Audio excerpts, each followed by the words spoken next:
But first, the most shocking piece of news today is this seemingly innocuous document.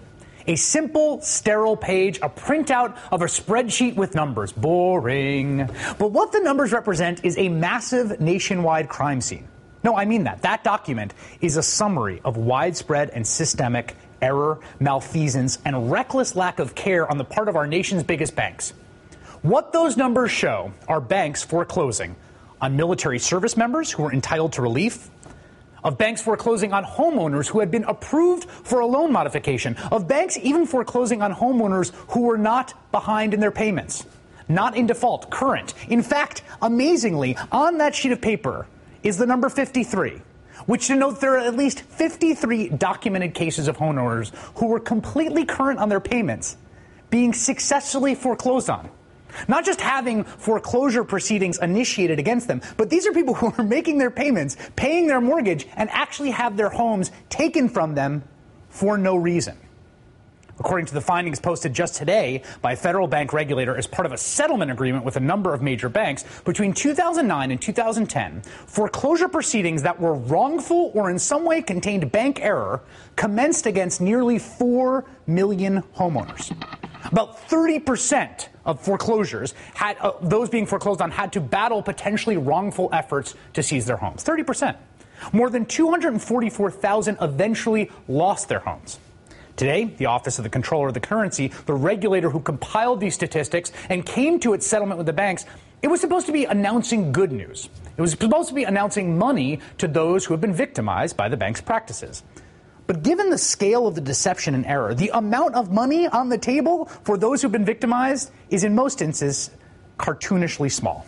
A pittance compared to the billions of dollars about a dozen banks and their affiliates likely saved by getting this settlement deal. For example, there's the category of homeowners who were foreclosed on, that is, successfully kicked out of their homes, even though the borrowers had worked out a new payment plan with their bank to stay in their home, and they'd stuck to it. There are 234,000 of them. Another 865,000 were in the process of foreclosure, even though they too had gone to the bank and worked out a new payment plan.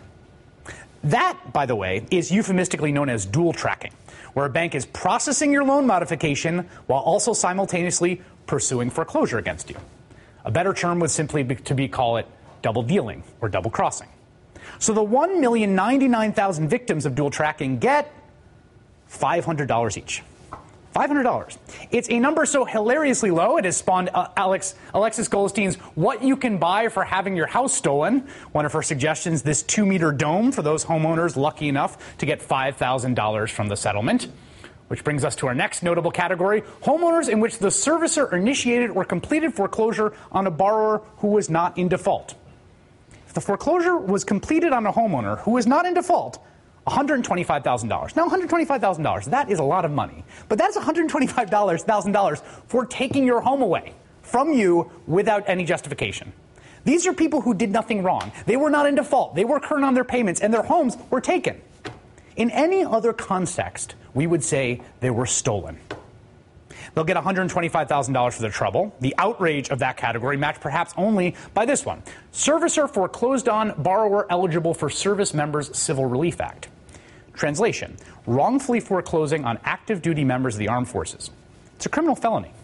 The banks merely pay out $125,000 to those victims. All the other awards in all the other categories pay out mostly nominal amounts. Many of the 3.5 million homeowners who received some kind of payment were supposed to get an independent review from the government. But the Federal Reserve and the Office of the Comptroller of the Currency, or OCC, punted. They punted because this independent review process to look into a system that was so deeply flawed and messed up that everyone around the country was scratching their heads, this deeply flawed system, as the New York Times characterized it, instead, the OCC engineered a mass settlement. They got halfway through it and they said, you know what? No. Let's come to the table. What should the banks pay? And that is represented by this document. What it represents is, in any intuitive sense, the evidence of a crime wave that once again the banks will not have to answer for. Joining us from